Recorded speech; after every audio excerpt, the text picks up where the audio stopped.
Assalamualaikum warahmatullahi wabarakatuh. Bertemu lagi di channel saya Lodaya Farm, dimana kali ini saya akan membagikan tutorial cara perawatan larva ikan koki umur 3 hari ya. Jadi beberapa hari yang lalu saya memijahkan ikan koki oranda dan ikan koki rancu. Saya mengawin silangkan untuk mengetahui anakannya itu seperti apa. Dan dipijahkannya itu kebetulan di akuarium, jadi saya harus memindahkan larva ikan koki ini ke kolam pendederan. Pertanyaannya, kenapa harus dipindahkan ke kolam pendederan? Yang pertama, untuk pertumbuhan, dikarenakan di akuarium itu luasnya itu 1 meter kali 40 cm, jadi proses pertumbuhannya itu berkurang atau melambat. Beda dengan di kolam pendederan.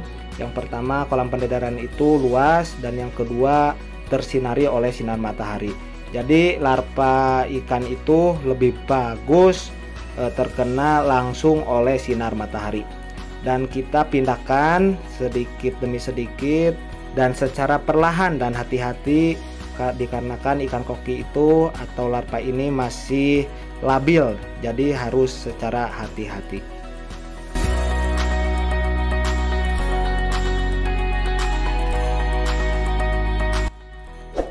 Jangan lupa subscribe dulu buat para pecinta perikanan pertanian YouTube Lodaya Farm.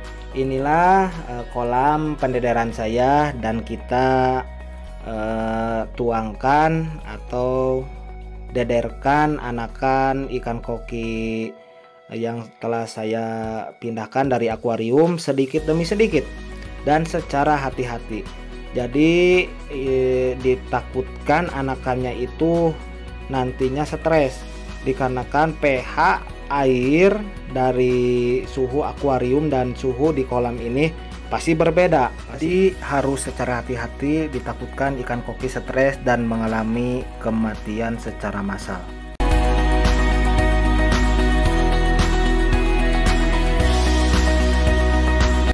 Inilah pakan berprotein tinggi yang saya telah laksanakan atau dilakukan beberapa tahun terakhir.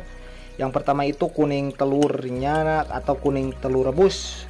Ini kebetulan telurnya itu telur bebek, dan ada PSP pelet bubuk banyak di toko akuarium, ada juga di warung-warung. Kebetulan saya belinya itu di toko pakan burung ya. Ada ini khusus untuk larva ikan. Ini mengandung protein yang sangat tinggi, dan kita campurkan antara pelet PSP dan telur atau kuning telur yang telah kita haluskan dan dikasih air. Kita kocok terlebih dahulu agar antara kuning telur dan PSP atau pelet bubuknya itu tercampur dengan rata. Kita aduk sampai adonan ini tercampur dengan rata dan ikan dapat memakan secara lahap. Karena buraya ikan itu mulutnya itu masih kecil, jadi kita harus lembut sekali agar ikan dapat memakan pakannya ini.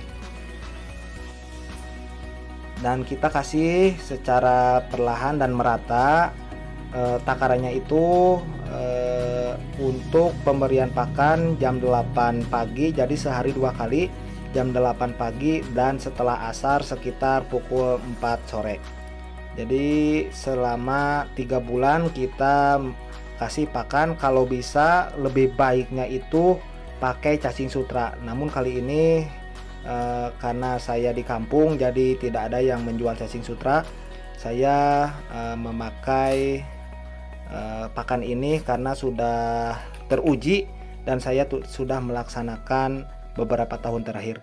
Sekian dulu tutorial kali ini. Jangan lupa like, share, and comment. Wassalamualaikum warahmatullahi wabarakatuh.